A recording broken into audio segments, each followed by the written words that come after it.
Welcome, everybody, and Justin, I guess you're going to be on with us, so welcome also. And we also have Dennis Pollock and Jeff Penscover, so thank you for coming and attending. Like to have that acknowledged. First item on our agenda is the approval of the October 30th Historic Preservation Commission meeting minutes. And I'd like to just ask a question. Kyle, I was gone, of course. I was out of country, but it doesn't list what Alderman Ryan Austin was. He here or was he absent also? I would assume he was absent, but I think he was absent, so we Right. can confirm with the video and the sign-in sheet and Yeah, everything. and otherwise will- that should be changed to Yep. that. And then Jackie just brought up to me that the adjournment, she was chairing the meeting in my stead, and Jeff made the motion to adjourn, and it said seconded by Jackie. And actually, I think It was Bill? Bill thinks he remembers. Okay. He's got a great memory, better than mine, but he thinks he moved for the adjournment. So with those changes, then I'll ask if anybody want to make a motion on those minutes from October 30th. I'll make a motion to approve the minutes. Moved by Jackie. We have a second. I'll second. Seconded by Bill. Any questions or comments on that? All those in favor signify by saying aye. Aye. Opposed, no. Aye. Thanks, Justin. Motion carried. The certified local government grant update. Kyle, you want to carry Sure. that? So we don't necessarily need action on this item because Historic Preservation Council already approved the grant application and thereby approving the funding and any subsequent contract. I wanted to provide it to you guys just for your viewing pleasure and just summarize that again. It's for $35,000 to hire a consultant. We do have to do an RFP where we release a request for proposals. That's the next item that we will ask for action on. We'll review those proposals and then obviously select a consultant. The contract here is with the state for the grant, and it does have kind of an expiration period by, I believe it's September of 2025. We should have the survey done in early 25 or late 24. So I don't think the timeline will be an issue at all. And a lot of stuff in there in regards to the scope is the typical stuff you see in these intensive surveys, or at least that the state wants to see. So they do have some minimum requirements on, I believe it's the last page of that contract. I don't think there'll be any changes necessary in the contract, just waiting on city attorney review as we do with all contracts. And again, don't necessarily need a motion, but I would entertain any questions that anyone has. On the 35,000, what, if anything, happens, Kyle, if the bids come in higher than 35,000? Does the city make up the difference or have that option, or is it null and void? I'm sure the people that are bidding know how much money we're dealing with, so they tend to come in probably just under or at the contract level. I would think it will be competitive for that reason, yes. I think if it was over, we could go back to the state and ask for the additional overage, or we could perhaps use contingency dollars if it was a couple grand. If it was substantial at 10, 20 grand, well, now we'd probably need to rethink the survey, maybe release another RFP, or I would actually physically contact some of the vendors that didn't apply and ask if they'd be interested. But I'm hopeful it'll be competitive. I'm hopeful we'll probably get 3 to 5 responses. Okay, thank you. Any other questions by members? Then you want to go on, you want to cover the scope of the work? Or did you do some of that? No, I mean, we certainly can. It's again on one of the last pages of the contract in regards to kind of two parts. The reconnaissance part, that'll involve the surveyor coming up here, doing a reconnaissance, updating photographs, entering those photographs in the AHI, which is the Architectural Historic Inventory at the state. And then the last component will be the physical document, right? Drafting the report, entering the data, you know, the intensive, like the writing of and the recommendation of the findings. Usually phase one is done pretty quickly, should be done in the warmer months, which is good to have those updated pictures. And then I think in the fall or winters when, you know, a bulk of the other work will be done. So yeah, I think we shouldn't have an issue with a consultant adhering to the timeline provided. And I think at that dollar amount, we should get a couple of interested parties. Okay. Question. Will they be looking at the entire city of Wisconsin Rapids, starting with what we currently have? What's the approach? typically Yeah, taken? the approach is the entire city, but they'll likely start off of age. So a lot of the city on the east just won't meet the age requirements, and will, you know, it'll be focused on the center of the city because as we've expanded, things have gotten newer. So, but since the last survey was done, you know, I think it was the 60s were starting to become historic, and now I think we're up to the 80s in terms of what could be historically relevant. So the search will likely be larger. Our existing intensive survey will probably be a starting point for the consultant, but it should be a new survey, not just taking the old findings and essentially replicating them. It should be all, you know, new information, updated pictures, and so forth. Do you have an estimate of how many properties? I couldn't tell you. Yep. No, I think, you know, a number of things factor into the potential historic character, right? You've got an event taking place, you've got the architecture, and you've got the design or an architect, right? So a person. So a lot of times when you're identifying what's historic about an area or a property, those three things come into play.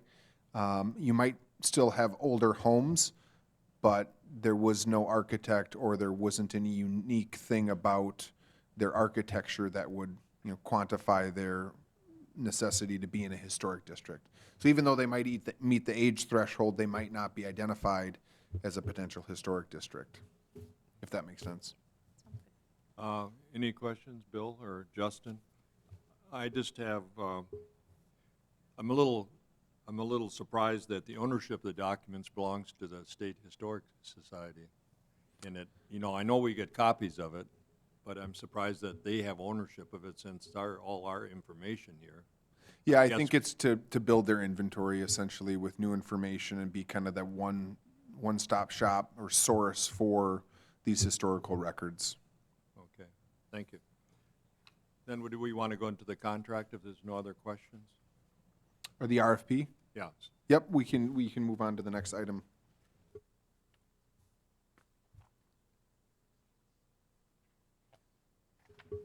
Did you want me to just briefly go ahead, describe it? Kyle, Okay. yeah. So the next item is the RFP. We've summarized the project, which isn't new to most of you, identified kind of a project background. We reference our old survey as source material. And then we identify the proposal requirements, which is typical with any proposal. It's, you know, you've got to provide, every consultant has to provide the same amount of information and obviously provide an estimate of costs. Our timeline, we've identified there so you can see that the hope is that we could potentially approve things this year. That may fluctuate. I may push that out a little bit in terms of those dates when we finally release this. I didn't anticipate releasing this probably within the next week or two, but again, I may move out. You may have to stretch some of those because it's less than 30 Yeah, I days. think the 24 is supposed to say 25 is what it is, so Okay. that'll have to be a correction. So when you get to June 24 and then it goes consultant completes draft report, it should say May 25th. So that is an error that'll be corrected, May 2025, I'm sorry. And then council approves final report July of 2025, which is well before the September 2025 deadline. We'd have a few months in between. We identify a couple other additional resources. identify the evaluation criteria. When we get the responses, we'll have probably a small selection committee.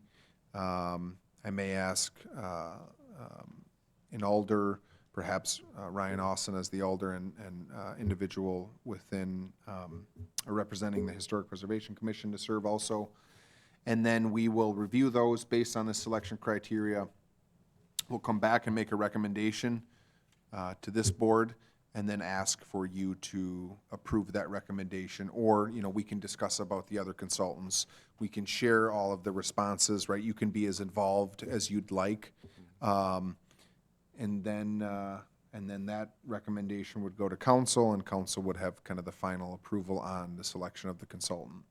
Is there a timeline in here, Kyle, for the public hearings, that there supposedly should be 2 public hearings on this when it's finished? Is that what I read in there? Yeah, so we didn't include those in the RFP. We can put them in the RFP. I want to provide some flexibility in the event that the consultant gets the work done quickly and we can have them quicker. I'd like to move them up quicker. Or, you know, vice versa, if things need to be extended, we'd extend those out. But we can put those in the RFP if necessary. Any questions, Bill, Jackie, Justin? No questions. Okay. We'll also be having the city attorney review this as well, just to make sure, you know, there's nothing else. You know, we've got hold harmless and some other standard criteria in there, the insurance and so forth, but oftentimes there's some other legal requirements that are typical in contracts like this, or RFPs, that we'd like to see. Kyle, do you remember, or was there any minutes from the last time this was done, this survey, to see if the city had any input as far as dollars and cents out of this contract? Because I see that some of your work could be included in the price of that. Yeah, when we submitted this to the state, I believe we did originally include $2,000 as part of it. So if the consultant comes back under budget, so if we hire a consultant that's at $32,500, we will document our time and work on this and ask to bill back to State Historic Preservation Office to get those dollars. Yeah, certainly you'll probably have that many hours or more in it, I'm I assuming. would think so, yeah. Yes. Yep. So yes, that is the intent, but again, if it's right at, the consultant's right at 35,000, everything we do will just be in kind. Yeah.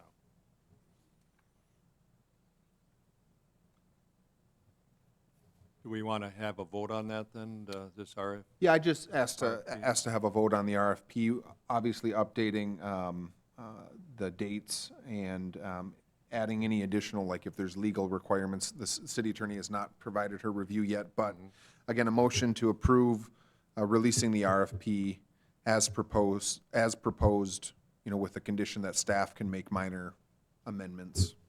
Okay. I make a motion to approve the RFP as proposed with the ability of staff to make minor changes. Moved by Justin, do we have a second? Seconded by Bill. Any questions or comments by members? Public? Or aldermanic representatives or people that are here? Jeff or Dennis, anything? No? Maybe Jennifer's coming in with a hot message here. Jennifer, you got anything we need for our meeting here? Oh, she's doing something else here. So we got a motion and a second. All those in favor signify by saying aye. Aye. Opposed, no. Motion carried. Any other before us that you want to bring up, Kyle, at this time? And I'd like to take this opportunity to welcome Elizabeth to our crew here, and thank you for being on board, and welcome to the City of Wisconsin Rapids from the Historic Preservation Commission. I know you've been acting in probably for several months already, but this is new for us, so thank you. Yeah, I think Lizzie is celebrating her 30 days, her 1 month today with the city. And so again, yeah, the intention is that, you know, hopefully she'll work closely with Historic Preservation. I'd like her to, Be more the liaison. yep, and she'll be growing her skill set and attending a lot of the upcoming sessions and courses that the state offers. And I'll note, in the event that one or multiple individuals on the commission want to attend something, if it's reasonably priced, $20 to go to a half-day or a one-day historic preservation seminar, you know, we can probably swing that in our current budget. You can certainly approach me if that's your intent. I think if it's something more costly, overnight stays, that's where we don't have the budget for that. But Well- again, as I alluded to previously, I think over time, as we grow historic preservation in the community, perhaps we can have a separate line item for historic preservation items. I would think it would be nice to have some for educational sort of thing, because I think we're all been involved a little bit in historic preservation from different angles, but we don't have the whole background and basics Yeah, that we right. probably would be helpful for all of us, I believe, so. And Okay. maybe Elizabeth would go too, possibly, to some of these seminars, because it would be good for her also, so. Yeah, as we move forward, it would be nice to get some of the training, like what's coming ahead, so we are aware and prepared and know what to expect. Right. Okay. You're And- thinking, Kyle, that we'll have the next meeting when we get some proposals back and then vote on those at that time? Or is that just the council's prerogative? So I think we will, I'm hopeful to have responses back probably by June. June 1 or so? Yeah, so, you know, holding a meeting in June, I'd ask you, when there's availability, I'd send out a couple dates and times, probably early to middle June, on the selection of the consultant. And then, obviously, once they're selected, they could hit the ground running and, Okay. Good. but June, And maybe in between, if an email from Elizabeth or something regarding that, we've got 2 in now and we're expecting another one, because sometimes the consultants will say, well, we're going to be getting one in, but they might not get it in right. Would give us a little update on what's happening would be good. yeah, we can certainly provide those updates throughout the process. Thank you. We don't have any additional staff updates unless you guys have questions, or obviously, the next item is for you guys to provide any updates. I don't have anything, I don't, and Bill and Jackie don't. And Justin, any updates that you have? The only update is that I no longer work for the Wisconsin Rapids Fire Department. I took a new position with the Wausau Fire Department as the deputy chief of the fire department in Wausau. But Congratulations. I have no of moving, so I'll continue living here in Wisconsin Rapids. Okay, good. Thank you, and congratulations, Justin. Thank you. So I see no further business before us, and we're looking probably at a June meeting of the Historic Preservation Commission. I'll entertain a motion to adjourn. I'll put that up. Moved by Bill, I'll second. seconded by Jackie to adjourn. All those in favor signify by saying aye. Aye. Aye. Opposed, no. Motion carried. Thank you very much.